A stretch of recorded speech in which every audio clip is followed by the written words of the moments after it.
Good morning, good afternoon, good evening. My name's Kara-Leah, and that's so funny. You can see the shadow of my camera there.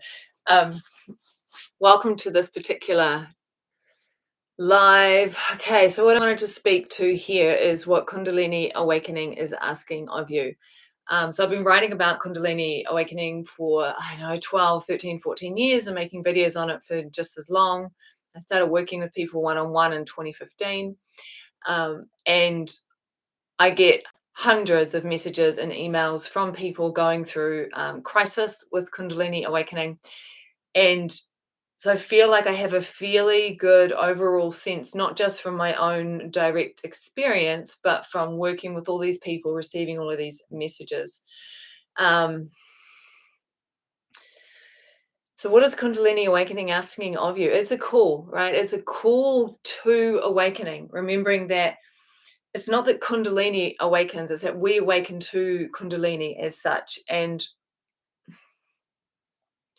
what often happens then is all of the psychic material that we have buried down deep, when there is some kind of Kundalini awakening experience, which is often merging with reality, etc. Well, with that merging, it means that all the walls, all the boundaries, all the things that we've used to lock that material away is also gone. So all of a sudden, all of that material begins to surface, begins to make itself known. And that can happen in a really intense way all at once, or it can just start to come up over the weeks and months and years after we've had a couple of Kundalini experiences. And that's where the shit hits the fan, because people are like, oh my God, I'm feeling all this guilt, this shame, this fear, and all my old traumas are starting to surface. How do I cope with this? How do I deal with this? How do I get rid of this? It's wrong. Something's wrong because this shit's happening. And the first thing to understand is that nothing is wrong and that all of this is normal. This is what happens, right? Because you are being called to finally process or digest this material.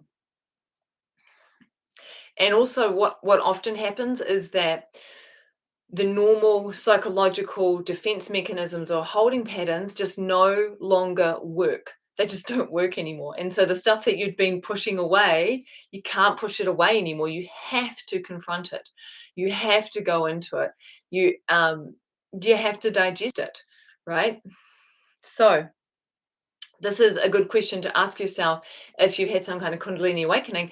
What is it asking of you? What is it bringing to your attention?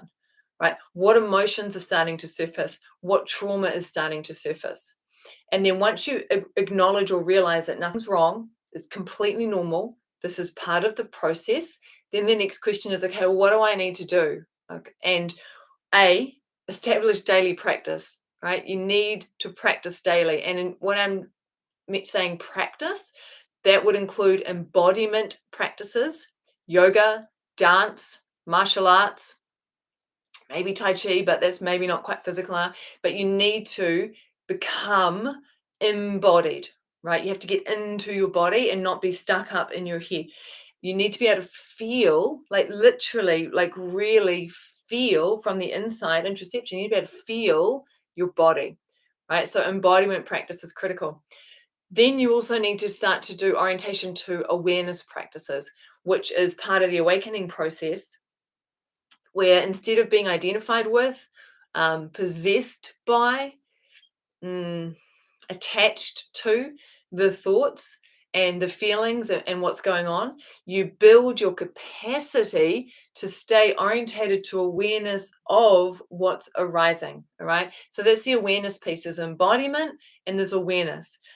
From a classical Tantra framework perspective, embodiment is like Shakti, right? Like Shakti is the movement, it's becoming embodied. And then awareness is the Shiva element of stillness, spaciousness. And then once you've built that capacity to be embodied and to orientate to awareness, then you start to have the grounding and what is needed to be able to feel what's there. And you have to train yourself instead of, because you'll have, all of us have all of these different internal defense mechanisms for avoiding uncomfortable and painful feeling. And we'll have all of these different beliefs around those feelings as well.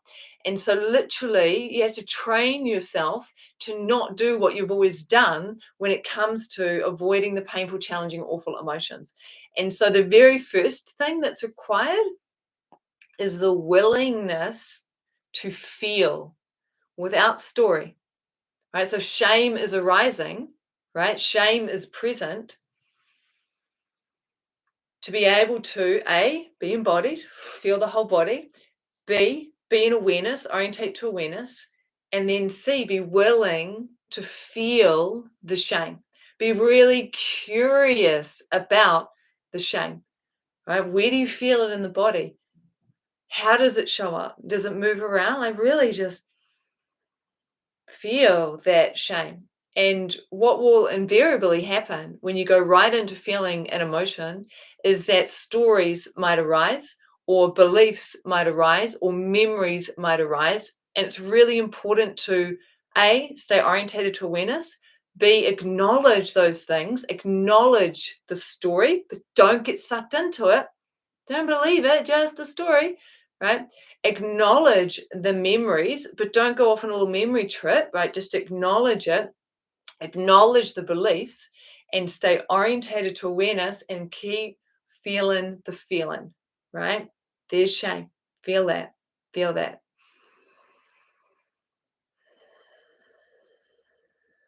Now, it's not always possible to do that by yourself. Sometimes you need to find either friends who have the ability to genuinely hold space so that you can be with what's arising for you, or reach out to professionals, practitioners who can support you to feel what is present.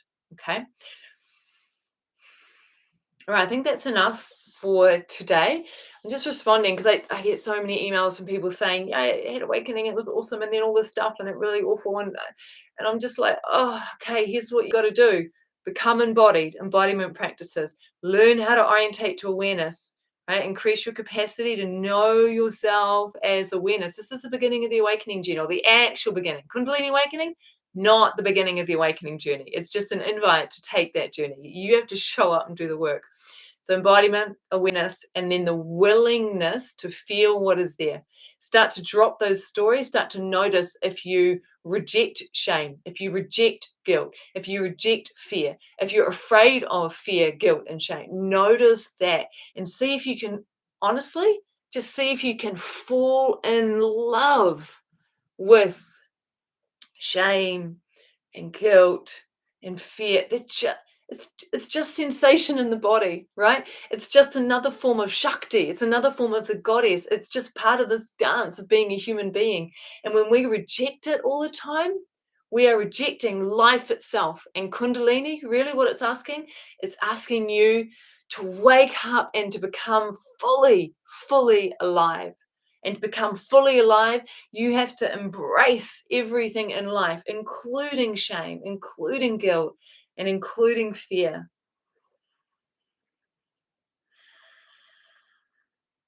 That's what Kundalini is asking of you. All right, many, many blessings. Unless anyone has a question, happy to answer any questions on meeting, embracing, devouring, digesting, dissolving emotion. Otherwise, we'll call it a day on this particular live. All right, blessings on the goddess. May you know the truth of who and what you are.